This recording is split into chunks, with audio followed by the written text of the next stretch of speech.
यानीध भूतानि समागतानि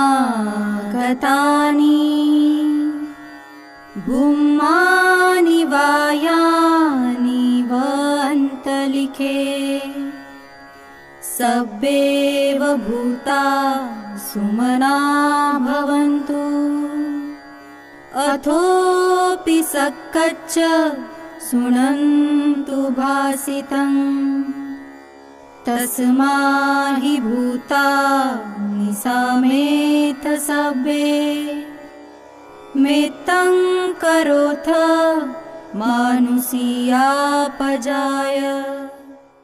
नमो तस्स भगवतो अर्हतो सम्मा सम्बुद्धस्स। नमो तस्स भगवतो अर्हतो सम्मा सम्बुद्धस्स।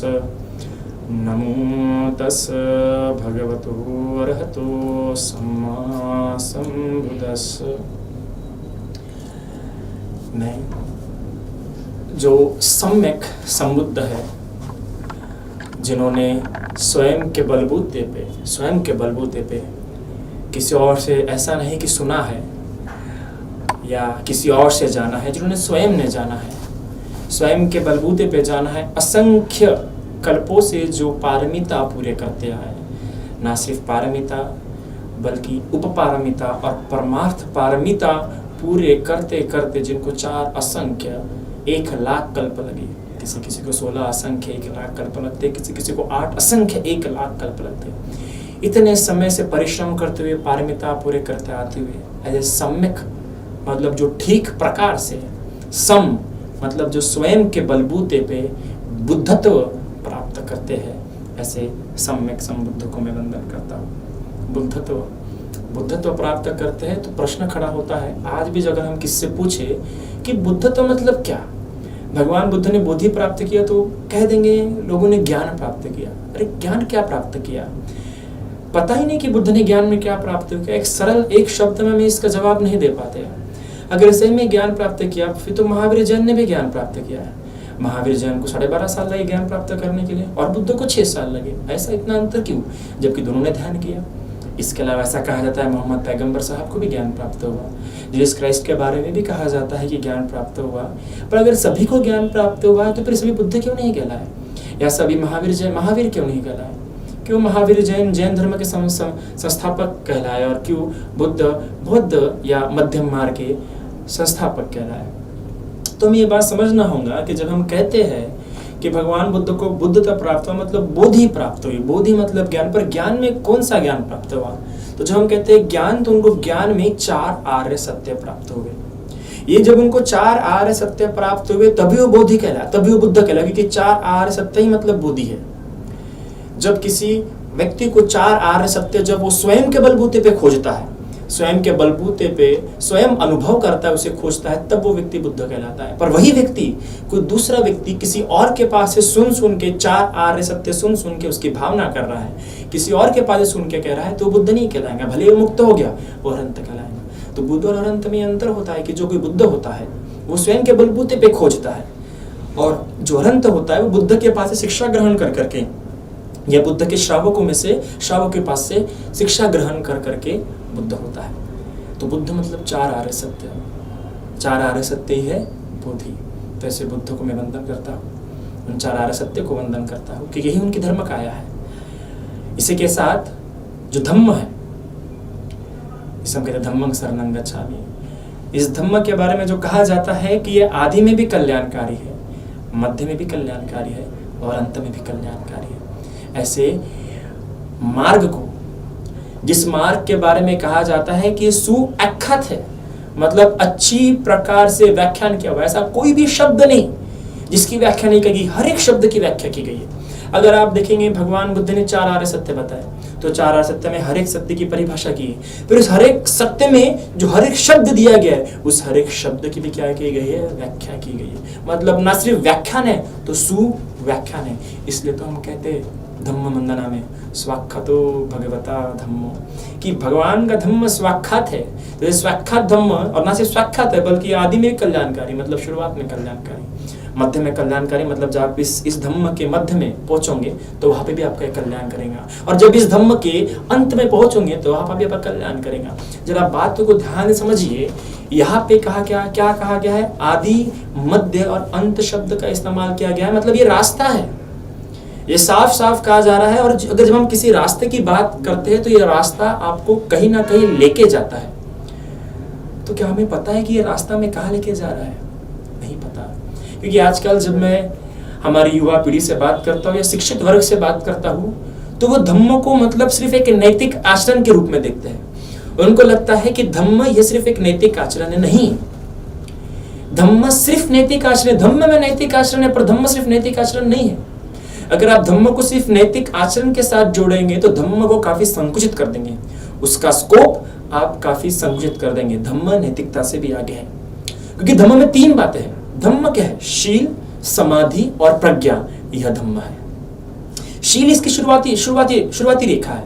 अगर आप शीलों का पालन कर रहे हैं तो आपने धम्म का आचरण करना शुरू किया। और शील तो हम सब जानते हैं, पंचशील है, और उपोषद के लिए अष्टशील है। और याद रखिएगा, जो उपोषद करता है वही उपासक है। ये उपासक शब्द की उत्पत्ति उपोषद से हुई है। अगर आप उपोषद कर रहे हैं, उपोषद मतलब आपको पता है उपोषद कब किया जाता है? उपोषद के 4 दिन दिए जाते हैं। अष्टमी 2 आती है 1 महीने में, एक अमावस्या और एक पूर्णिमा। ऐसे 4 दिन बताए गए उपोषद धारण करने के लिए। इन उपोषद जब हम धारण करना शुरू करें तब हम कह सकते हैं कि हमने बुद्धिज्म शुरू किया है। भले आप शील में कितने भी अच्छे क्यों ना हो, आपके शील भले ही टूटते ना हो, पर आपने सिर्फ शुरू किया है, वो शुरुआत है शील। तो जब शीलों की आपने शुरुआत की तो फिर शील के आगे भी कुछ आएगा, शील के आगे भी आपको जाना पड़ेगा। अगर शील आप कहते कि नहीं भाई मैं शील पालन करता हूँ, मैं हर अष्टमी अमावस्या पूर्णिमा को उपोषद ग्रहण करता हूँ, मैं बुद्धिस्ट हो गया। हाँ, आप बुद्धिस्ट हो गए, पर आप पूरी तरीके से बुद्धिस्ट नहीं हुए, आप पूरी तरीके से एक उपासक नहीं हुए। अभी आपने बस शील शुरू किया और ये शुरुआत थी, फिर शुरुआत के बाद मध्य में भी जाना है। तो अभी शील हो गए तो फिर आपको समाधि प्राप्त करनी है। समाधि जिसकी चित्त एकाग्र होता है। अब यहाँ पे चित्त एकाग्र को ध्यान से समझिए, याद रखिएगा, एक बिल्ली भी समाधि लगाती है चूहे पे, चूहा पकड़ने के लिए। एक चोर भी समाधि लगाता है चोरी करने के लिए। समाधि मतलब concentration of mind, focus, mind का फोकस। तो बुद्ध ने समाधि नहीं कही, बुद्ध ने कही कुशल चित्त की एकाग्रता। कुशल चित्त तभी उत्पन्न होता है जब व्यक्ति के शील अच्छे हो। अगर शील अच्छे हो तो व्यक्ति को पछतावा नहीं होता है, और व्यक्ति को पछतावा नहीं होता तो उसका चित्त हमेशा क्या रहता है? अच्छे से रहता है। जब समाधि उत्पन्न हो रही है तो आप समझ जो बुद्धिज्म के मध्य रास्ते में पहुंच गए। और समाधि के बाद प्रज्ञा के लिए प्रयास करना पड़ता है। प्रज्ञा मैं यहाँ पे नहीं समझाऊंगा, क्योंकि प्रज्ञा काफी ब्रॉड सब, एक काफी विस्तारपूर्ण विषय है। क्योंकि शील और समाधि आपको कई सारे धर्मों में मिल जाएंगी। ऐसा नहीं कि शीलों के बारे में सिर्फ बुद्ध नहीं बोला है, महावीर जैन नहीं बोला है, और उस समय के बाकी जो 62 धर्म थे, बाकी जो 62 संप्रदाय थे, 62 पंथ थे, उन्होंने भी शील पे बोला है। उनमें से भी कई सारे संप्रदाय समाधि के बारे में, इवन बुद्ध ने खुद समाधि अपने गुरु के पास से सीखी है। तो शील और समाधि उतने नए नहीं है। बुद्ध ने नया क्या दिया? प्रज्ञा दिया। और जिसको प्रज्ञा उत्पन्न होती वही मुक्त होता है, वही अनंत होता है। तो और वही इस भव चक्र से क्या होता है? मुक्त होता है। प्रज्ञा पे मैं यहाँ नहीं बोलूंगा। तो ये 3 बातें होती है। जब इसलिए मैं कहता हूँ कि बुद्धिज्म सिर्फ एथिकल वे नहीं है, बुद्धिज्म सिर्फ एक नैतिक मार्ग नहीं है। क्योंकि जब हम नैतिकता की बात करते तो शील पालन करना मतलब नैतिकता हो गए, पर बुद्धिज्म शील के आगे भी कुछ है, मतलब नैतिकता के भी आगे है। और जब हम कहते हैं कि धम्म ये पाथ है, धम्म ये वे है, धम्म ये रास्ता है, तो हमें पता होना चाहिए धम्म जब हमें कहीं ना कहीं लेके जाना चाहता है, कि धम्म हमें कहीं ना कहीं लेके जाएगा। और ये कहाँ लेके जाएगा? ये हमें निर्वाण की ओर लेके जाएगा। इसका सिर्फ एक ही लक्ष्य है, बुद्धिज्म का सिर्फ एक ही लक्ष्य है, निर्वाण। अगर आप निर्वाण प्राप्त कर लिए तो आपके भी दुख नष्ट हो गए, और आप दूसरों के भी दुख नष्ट करने के लिए सहायक हो सकते हैं। तो ये धम्म, तो ऐसा अतुलनीय, ऐसा सुव्याख्यात धम्म को मैं पंचांग प्रणाम करता हूँ, वंदन करता हूँ। और उसी के साथ संघ, यह काफी आज के काल में विवादित विषय हो चुका है। जब संघ के बारे में बोलते तो कई सारे लोग संघ पे विश्वास नहीं करते। अलग अलग तरह के संघ निर्माण हुए हैं, संघ को लेकर उन्हें कई सारे सवाल है, संघ को लेकर उनके कई सारे प्रश्न हैं। पर मेरा प्रश्न सबसे सर्वप्रथम ये है कि जब हम संघं शरणं गच्छामि कहते हैं तो हम कभी ये नहीं कहते कि मैं सारिपुत्र की शरण में जाता हूँ, या मैं मोगल लाइन की शरण में जाता हूँ, या मैं इस भंत जी के शरण में जाता हूँ, या मैं उस भंत जी के शरण में जाता हूँ। हम कह रहे हैं संघं शरणं गच्छामि। हम ये नहीं कह रहे कि किसी एक पर्टिकुलर भिक्षु के शरण में जाइए। आपको ये बात समझने की जरूरत है कि भगवान बुद्ध के समय में भी ऐसे कुछ भिक्षु जो दुष्शील थे, जो दुराचरण करते थे, पर इसका मतलब ये तो नहीं कि भगवान बुद्ध के समय में उपासक संघ के शरण में नहीं गए। जब हम संघ के शरण में जाते हैं तो हम खुद संघ वंदना में कहते हैं कि सुपटिपन्नो भगवतो सावक संगो, उजुपटिपन्नो भगवतो सावक संगो, न्यायपटिपन्नो भगवतो सावक संगो। अर्थात कि मैं उसी संघ के शरण में जाता हूँ जो उजू, जो सीधे रास्ते पर चलता है, टेढ़े मेढ़े रास्ते पे नहीं चलता। आपको एक बात समझने की जरूरत है कि मोमबत्ती अगर सीधी जल रही है तो वो जलते जलते जलते क्या हो जाएंगी, समाप्त हो जाएंगी। पर अगर हवा के झोंके आ रहे हैं और उसके कारण आग सीधी नहीं जल रही है, मोमबत्ती आड़ी तिरछी जल रही है, तो वो क्या हो जाएंगी, मोमबत्ती पूरी खत्म नहीं होंगी। उसका मोम प्लेट में आजू बाजू और क्या हो जाएगा, संग्रह हो जाएगा, और उसके कारण फिर से एक नई मोमबत्ती बनेगी। उसी तरीके से अगर संघ का, अगर उस भिक्षु का जीवन या उस व्यक्ति का जीवन सीधा नहीं होगा तो वो उसी के लिए क्या होगा, अहितकारी होगा, आपके लिए हितकारी नहीं होगा। अगर आप संघ को लेके अपने मन में बुरे विचार उत्पन्न करते हैं, संघ को लेके आपके मन में कुछ अकुशल विचार उत्पन्न होते हैं, तो हितकारी क्या होगा, अहितकारी होगा आपके लिए। क्योंकि बुद्ध कर्म सिद्धांत को लेके पूरा स्पष्ट है, इसमें कोई अस्पष्टता नहीं। बुद्ध साफ साफ सरल कहते हैं कि चेतना कम्मं बदामि, कि तुम्हारा चेतना ही, तुम्हारी जैसी चेतना रहेंगी तुम्हारा वैसा कर्म बनेगा। आगे वाला व्यक्ति छोड़ दीजिए, आपकी जैसी चेतना है वैसा कर्म बनेगा। इवन अगर आप देखेंगे तो मॉडर्न साइंस में एक ब्रांच है फेनोमेनोलॉजी, उसमें आप देखेंगे तो उसमें कहा जाता है कि चित्त अपने आप में एक एक्शन है, चित्त अपने आप में एक क्रिया है, मतलब चित्त अपने आप में एक कर्म है। तो आप जैसा विचार, तो अगर किसी के प्रति आप बुरा भावना रख रहे हैं, किसी के प्रति आपको ऐसा लग रहा है कि नहीं है, आप ये मत भूलिए कि संघ शरणं गच्छामि। जब आप संघ को भला बुरा बोल रहे हैं तो आप पूरे संघ को बोल रहे हैं। फिर उसमें बुद्ध भी आ जाते हैं, उसमें सारी पुत्त मोगलान, ऐसा नहीं आज संघ, ऐसा नहीं होता कि आज का संघ, कल का संघ, या आने वाला संघ, नहीं। अगर आप अपनी रोजमर्रा की वंदना ध्यान से देखेंगे तो आप उसमें साफ कहते हैं, ये च संघा अतीता च, ये च संघा अनागता, पच्चुपन्ना च ये संघा अहं वन्दामि सद्बदा। आप ऐसा भेद नहीं कर सकते कि नहीं मैं अतीत के संघ शरण जाता हूँ, मैं अधिक के संघ शरण जाने जाता हूँ, या मैं भविष्य के संघ नहीं। संघ है, और वो संघ क्या है, अतीत का भी उसमें अभी है, और वर्तमान का भी उसमें अभी है, और उसमें भविष्य का भी है। और इसी संघ में बुद्ध भी आते हैं। बुद्ध भी संघ से क्या नहीं होते हैं, श्रेष्ठ से। संघ पे आलोचना मत कीजिए। अगर हमें किसी की आलोचना करें तो उस व्यक्ति की उसके सामने, उसके मुंह पे जाके कीजिए, उसको साफ स्पष्ट कीजिए, लेकिन उसके पीठ पीछे मत कीजिए, क्योंकि इससे आपकी चेतना बिगड़ी और आपका कर्म बनेगा। तो इसलिए जब संघं शरणं गच्छामि तो हमें क्लियर होना चाहिए, हमारा विजन, हमारी बात क्लियर होना चाहिए। क्योंकि याद रखिए, यह कोई ऐसा नहीं है कि आप भगवान के पास गए और बोले हमें वर चाहिए और भगवान आपको वर दे देंगे, मांगो वत्स, आपको क्या चाहिए, ऐसा नहीं है। भगवान बुद्ध के समय में भी अगर भगवान बुद्ध से कोई वर मांगता था तो भगवान बुद्ध डायरेक्टली वर देते नहीं थे।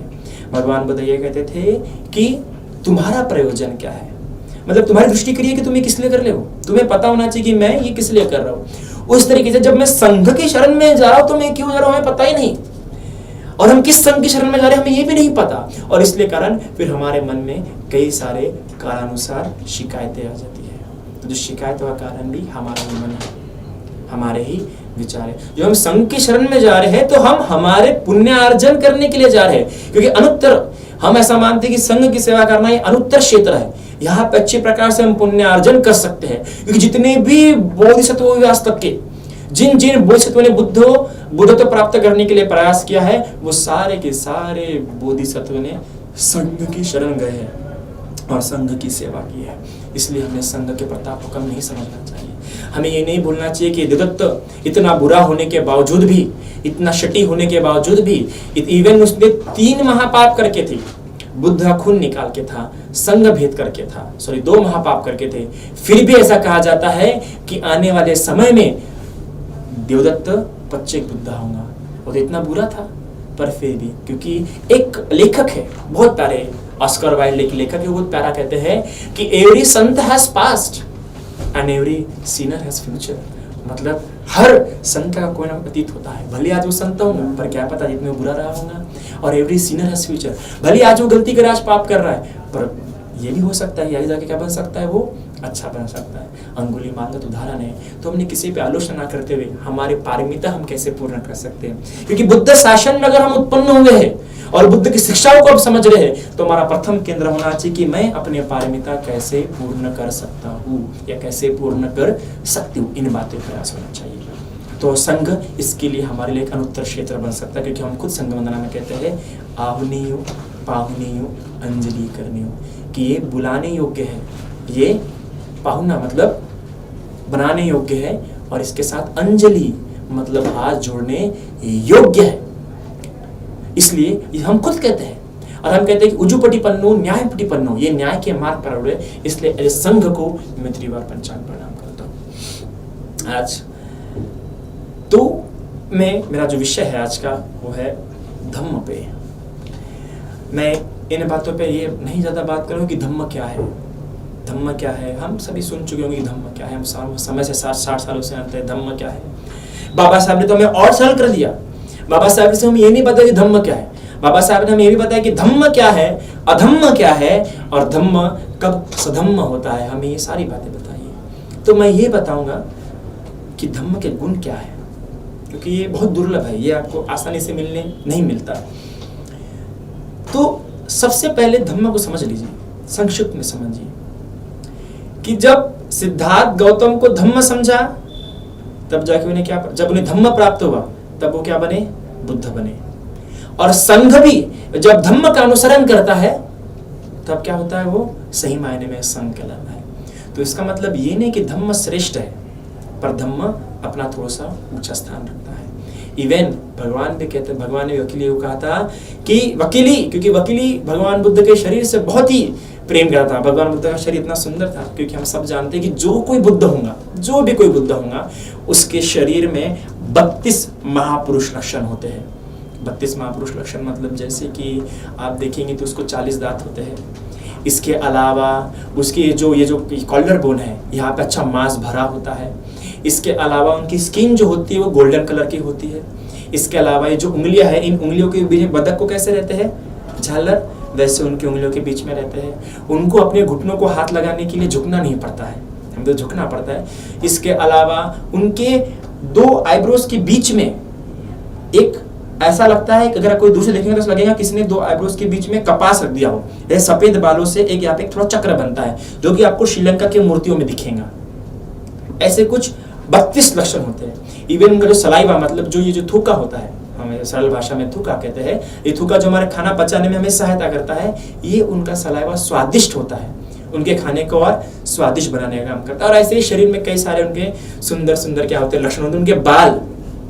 उनके बाल सुरमई समान काले होते हैं, और उनके टीप पे एकदम मोर पंख से नीले नीले होते हैं, वैसे उनके बाल होते हैं। तो ऐसे पूरे शरीर के 32, और इसके अलावा 80 अनुव्यंजन लक्षण भी होते हैं, छोटे लक्षण होते हैं, जो ऐसे 80 लक्षण जो छोटे छोटे होते हैं, जो डायरेक्टली दिखते नहीं है, और ऐसे 32 बड़े लक्षण डायरेक्टली दिखते रहते हैं। तो इतना उनका शरीर सुंदर होता है। तो एक वक्री नाम का भिक्षु था, वो उनके शरीर से बहुत प्रभावित हो गया था। उनको उसके शरीर से बहुत, और दिन भर वो बुद्ध के शरीर को देखता था। तो भगवान जब उसका मृत्यु का समय पास में आया, तब भगवान गए उसके पास। याद रखिए, बाबा साहब को भगवान का यह गुण बहुत पसंद था। मुझे बाबा साहब की एक बात बहुत पसंद है कि और ऐसा ही बुद्ध उपासक ने होना चाहिए। बाबा साहब को पता है कि मुझे कैसा बुद्ध पसंद है। बुद्ध के कई सारे तरीके हैं, इवन बुद्ध के आप देखिए प्रवचन देने के भी कई सारे तरीके हैं, बुद्ध के समझाने के तरीके हैं, बहुत सुंदर अलग तरीके हैं बुद्ध।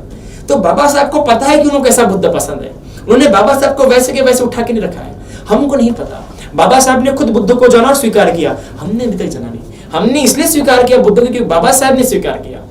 बाबा साहब भी चाहते थे कि आप भी बुद्ध को समझे, इसलिए उन्होंने बुद्धानिस धम्मा लिखा कि आप समझने की, ताकि ये बुद्धानिस धम्मा ही सब कुछ नहीं है। ये बुद्धानिस धम्मा बाबा साहब ने इसलिए लिखा ताकि आप में क्यूरियोसिटी जाग सके कि आप बुद्ध को खुद होके जाने कि पहले जान लो, मैंने ये जाना है तो और जाना बुद्ध, क्योंकि बुद्ध में जानने लायक बहुत कुछ है। ऐसा कहा जाता है कि जब एक बुद्ध किसी दूसरे बुद्ध की स्तुति करेगा, जब एक बुद्ध किसी दूसरे बुद्ध के गुण बता रहा है ना, तो एक कल्प समाप्त हो जाएगा, कल्प समाप्त हो जाएगा, लेकिन बुद्ध के गुण समाप्त नहीं होते। इतना कुछ बुद्ध में क्या है, जानने लायक है। और बाबा साहब को बुद्ध का ये गुण बहुत पसंद था।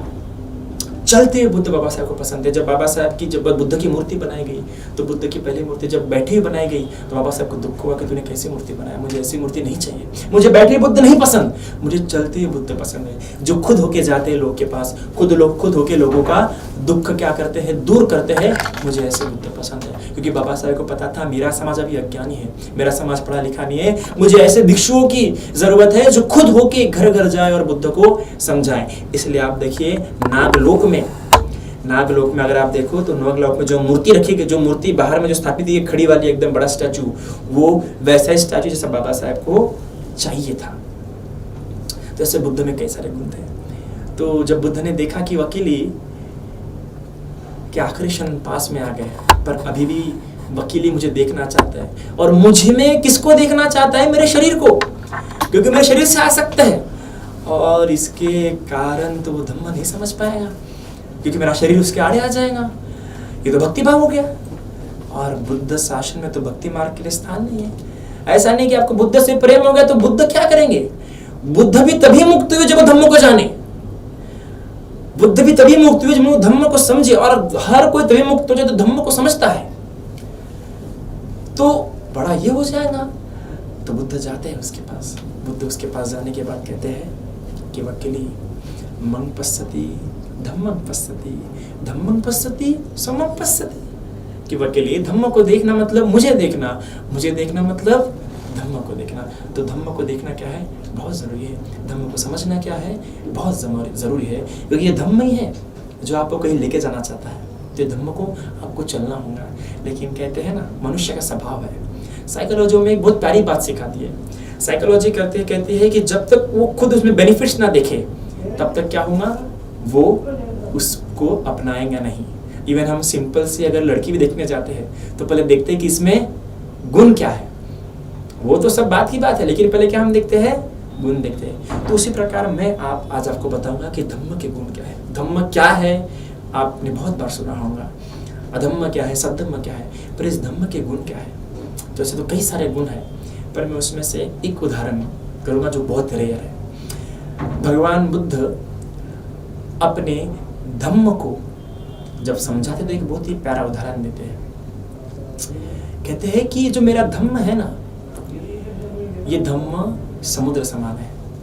क्या कहते हैं, ये धम्म समुद्र समान है। जिस तरह समुद्र के 8 गुण हैं, उसी तरह से मेरे धम्म के भी क्या है, 8 गुण है।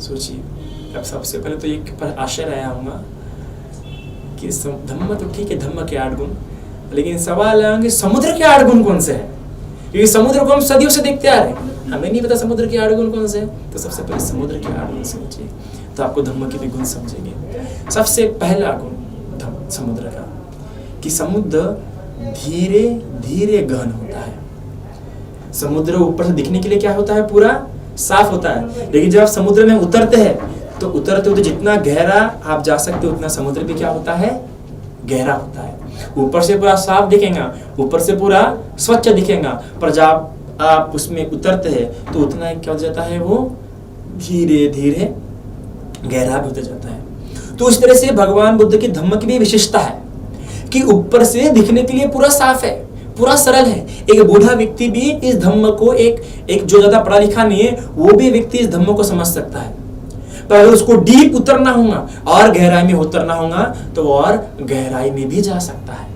इसके कई सारे उदाहरण मिलते हैं। अगर हम देखेंगे, एक बुढ़िया भगवान बुद्ध के पास आई थी। भगवान बुद्ध के पास जब वो बुढ़िया आई थी तो वो बुढ़िया ने कहा कि देखो भगवान, मुझे धम्म की इतनी गहरी गहरी, इतनी लंबी लंबी, इतनी दार्शनिक बातें नहीं समझती, मुझे ऐसी बातें बताओ 2 पंक्तियों में। 2 पंक्तियों में मुझे धम्म आप समझा दिया, मैं बूढ़ी हो चुकी हूँ, क्या फायदा, क्या इतना मैं समझूंगी।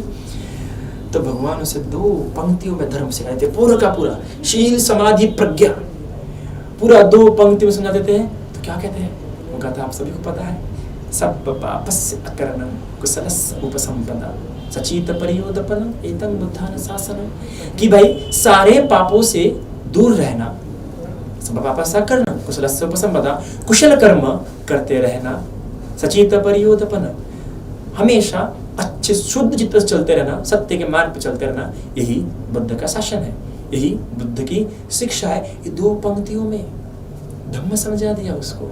अगर आप धम्म उठा के देखेंगे, धम्म पद में दो दो पंक्तियों में पूरा धम्म समझाया गया है। दो दो पंक्तियों में लोग दो पंक्ति सुन के ऐसे अनंत हो गए, मुक्त हो गए। तो दो पंक्तियों में बुद्ध शासन, बुद्ध की शिक्षा समझी जाती है। पर इसको और डीप समझना होगा तो वो व्यक्ति और डीप भी जा सकता है। क्यों? अगर आप शील देखेंगे तो शील भी कई सारे प्रकार के होते हैं। संवरशील, कायाशील, वाचशील, वाणीशील, है ना, संवरशील। इसके अलावा शील के प्रकार उपोषशील अलग होते हैं, पंचशील अलग होते हैं। तो शीलों के भी कई सारे प्रकार है। इसके अलावा फिर समाधि है, समाधि के भी कई सारे प्रकार है। कई तरह के समाधि है। चार समाधि, वितर्क, विचार, प्रीति, सुख, एकाग्रता समाधि। इसके अलावा अरूप समाधि, रूप समाधि। इसके अलावा और डीप उतना तो प्रज्ञा भी कई सारे प्रकार की होती है। इसके अलावा अगर इंसान को और डीप जाना है तो फिर यहाँ पे अभिधम्म भी है। आपको बता दूं, अभिधम्म बुद्धिस्ट की अपनी साइकोलॉजी है, अपनी खुद की साइकोलॉजी डेवलप की है खुद बुद्ध ने।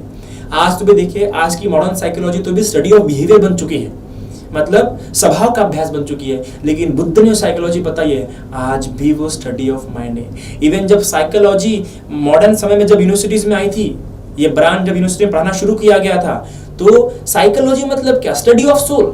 साइकिक मतलब सोल, लॉजी मतलब स्टडी। तो जब यूनिवर्सिटीज में स्टडी आई तो आत्मा का अभ्यास करके पढ़ाता था। लेकिन जब उसमें रिसर्च की गई तब बाद में पता लगा कि भाई साइकोलॉजी मतलब जिसे हम सोल समझ रहे हो, सोल नहीं, एक आत्मा है। और यही बुद्ध ने भी समझा कि सारे ऋषि मुनि, ये सारे धर्म जिस चीज को आत्मा करे वो आत्मा नहीं, वो मन है। पर इतने सूक्ष्म रूप से ना देखने कारण, इसके स्वभाव, इसके स्वभाव को ना जानने कारण, इसका आस्वाद न्यूरन को ना जानने कारण इनको लग रहा है कि ये आत्मा है पर ये मन है। आज भी बुद्धिज्म में माइंड का स्टडी होता है। और आपको पता होना चाहिए कि पुणे यूनिवर्सिटीज में एक अलग से कोर्स है बुद्धिस्ट साइकोलॉजी करके, तो वो भी इतना डीप भी रखा है। आप देखोगे तो भगवान बुद्ध के धम्म में ऐसे बड़े बड़े विद्वान, कश्यप, सारिपुत्र, मोगल्यान भी क्या हुए, इस इतने बड़े बड़े विद्वान लोग क्या हुए, बुद्ध के धम्म में चले गए। तो सोचिए बुद्ध का धम्म कितना गहन होगा। एक फिलोसोफर है रजनीश, वो बहुत प्यारा कहते हैं कि बुद्ध ने उन लोगों को जगाया जिनको जगाना सबसे कठिन था। किन लोगों को जगाना सबसे कठिन है बता सकते हैं? विद्वानों को जगाना सबसे कठिन होता है। जो लोग हृदय से भरे हैं उन लोगों को जगाना क्या है, बहुत ही आसान है। वो लोग आसानी से धर्म की ओर आ जाते हैं, पर विद्वान लोग इतने आसानी से नहीं आते। विद्वान लोगों को जगाना सबसे कठिन है। तो रजनीश कहते हैं कि आज तक ऐसा कोई व्यक्ति नहीं हुआ। बुद्ध ने उन लोगों को जगाया जिनको जगाना सबसे कठिन था, और वो थे विद्वान लोग। और आप देखो उस समय के ज्यादातर ब्राह्मण लोग, मतलब जो शिक्षित वर्ग था, शिक्षित वर्ग क्या आया, बुद्ध की शरण में आया। तो सोचिए बुद्ध का धम्म कितना गहन होगा, कितना डीप डाउन होगा। इवन सिर्फ मैं ही नहीं कहता, इवन सिर्फ राजेशनी ही नहीं कहते, पेर्रामा स्वामी के बारे में आप सब जानते हैं। पेर्रामा स्वामी को एक बार पूछा गया कि अगर आपको बौद्ध धम्म को कोई दूसरा नाम देना रहेगा तो आप कौन सा नाम दोगे? तो पेर्रामा स्वामी ने कहा कि अगर मुझे बौद्ध धम्म को दूसरा नाम देना रहेगा तो मैं इसे नाम दूंगा शाहनपनैच धर्म। मतलब ये उन लोगों का धम्म, ये शाहने लोगों का धम्म है, ये मूर्ख का धम्म नहीं है। तो क्यों? लोगों ने पूछा कि क्यों आप इसे ऐसा कहेंगे, क्यों आप इसे ऐसा नाम देंगे? तब बताया कि देखिए, आप किसी अनपढ़ गवार व्यक्ति को जाके पूछिए कि क्या वो ईश्वर पे विश्वास करता है, तो क्या जवाब देगा? सरल सी बात है, हाँ मैं विश्वास करता हूँ। पर वही किसी पढ़े लिखे व्यक्ति को जाके पूछिए कि क्या आप ईश्वर पे विश्वास करते हैं, जो अच्छा तार्किक हो, जो विज्ञानवादी हो, जो ज्ञान पे विश्वास करता है, जो प्रमाण पे विश्वास करता है, वो क्या बोलेगा? नहीं। तो इससे क्या प्रमाणित होता है? इससे यह प्रमाण होता है कि ईश्वर पे विश्वास करने के लिए किसी ज्ञान की आवश्यकता नहीं है, पर ईश्वर पे विश्वास ना करने के लिए अपार ज्ञान की आवश्यकता है, अपार प्रमाणों की आवश्यकता है। तो और बौद्ध धर्म तो एक अनिश्वरवाद धर्म है। तो सोचिए यहाँ पे कितने तर्क भी होंगे, कितना यहाँ पे ज्ञान होगा। इसमें निसर्ग को समझने की कितनी कोशिश की होंगी, क्योंकि व्यक्ति हर घटना के पीछे ईश्वर का नाम देता है। निसर्गिक घटना के पीछे भी ईश्वर का नाम देता है। ये पानी बरस रहा है उसको भी ईश्वर का नाम देता है, धूप आ रही है उसके भी। लेकिन बुद्ध ने कितना समझा होगा। इवन बुद्ध के अगर आप दिग्ग निकाय पढ़ेंगे, दिग्ग निकाय में बताया है भूकंप के कारण, 7 कारण बताया भगवान बुद्ध ने भूकंप के कारण। तो बुद्ध ने खुद हर चीज को समझने की कोशिश की, इसलिए बुद्ध का धम्म बहुत गहन है। लेकिन वो धीरे धीरे होता है, जैसे समुद्र धीरे धीरे दिखने में ऊपर से पूरा साफ होता है, उस तरह बुद्ध की शिक्षा भी दिखने में ऊपर से पूरी साफ है, पर जब इसमें डीपली उतरोगे तो इसमें क्या हो जाएगा, ये काफी डीप बीत जाएगा। जैसे समुद्र गहरा हो जाता है, उस तरह बुद्ध की शिक्षा भी गहरी होती जाती है। ये सबसे पहला गुण। फिर दूसरा गुण, दोनों समुद्र और धम्म दोनों समस्त परिवर्तनों में अपना अस्तित्व टिकाए रखता है। मैंने क्या कहा समझिए, समस्त परिवर्तनों में, परिवर्तनों के में टिकना आसान बात नहीं है।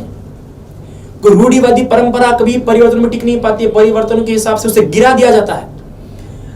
जिसमें भी सख्तता ज्यादा होंगी वो कभी टिक नहीं पाएगा, या जिसमें भी ज्यादा लचीलापन होगा वो सभी ज्यादा टिक नहीं पाएगा। मध्यम चाहिए, और बुद्ध का धम्म ही तो मध्यम मार्ग जाना जाता है। तो जल ना ज्यादा लचीला है और ना ज्यादा सख्त है, शीतल है जल। कितना प्यारा शब्द हमने इजाद किया है, जल क्या है, शीतल है। जल हमें शीतलता देता है। और हम अगर आप देखेंगे, अगर हम ह्यूमन इवोल्यूशन, ना सिर्फ ह्यूमन इवोल्यूशन बल्कि इस पूरे पृथ्वी का अगर हम इवोल्यूशन देखें तो हमें पता चलेगा पृथ्वी में जो धरती है, इस धरती से भी पुरानी क्या है, जल है। सबसे पहले इस धरती पे जल बना, जल के बाद पृथ्वी बनी। और जल देखो तब से लेकर आज तक कितने तो भी प्राणी आके चले गए, कितने तो भी प्राणी, आपको पता होना चाहिए, अगर आप साइंटिफिक, अगर आपको फैक्ट पता होगा तो आज 70 to 80% लाइफ इस अर्थ में से एक्सटिंक्ट हो चुकी है। मतलब 70 से 80% प्राणी इस पृथ्वी में से लुप्त हो चुके हैं, टिक नहीं पाए। मतलब बड़ी मुश्किल से 25 या 5% क्या हो गए हैं, जीवित प्राणी बचे हुए हैं। इतने सारे क्यों? और जो अपने आप को इवॉल्व कर पाए वही टिक पाए। लेकिन पानी क्या है, आज भी टिका है। और आपको पता होना चाहिए, इस पृथ्वी पे जीवन की शुरुआत पानी से हुई है, धरती पे नहीं हुई जीवन की शुरुआत। जीवन की शुरुआत कहाँ पे हुई, पानी में हुई है। और पानी जब तक रहेगा तब तक मानव का जीवन क्या रहेगा, टिका रहेगा। हमारा जीवन किस पे आधारित है, पानी पे। पानी है इसलिए हवा भी है, पानी है इसलिए ऑक्सीजन भी है, पानी है इसलिए पृथ्वी भी है, क्योंकि यहाँ पे सबसे पहले इस पृथ्वी पे पानी आया। इसलिए पानी का अस्तित्व हमेशा टिका रहता है, क्योंकि इन सभी चीज़ों का अस्तित्व पानी पे टिका हुआ है। मैं आशा करता हूँ कि इस धम्म देशना से आप सभी का मंगल हो, आप सभी सुरक्षित रहे, आप सभी सुशिक्षित हो, और आप सभी के मन में हर्ष और श्रद्धा का प्रवाह हमेशा बहता रहे, और बुद्ध शासन में आप तरक्की करें। साधु साधु साधु।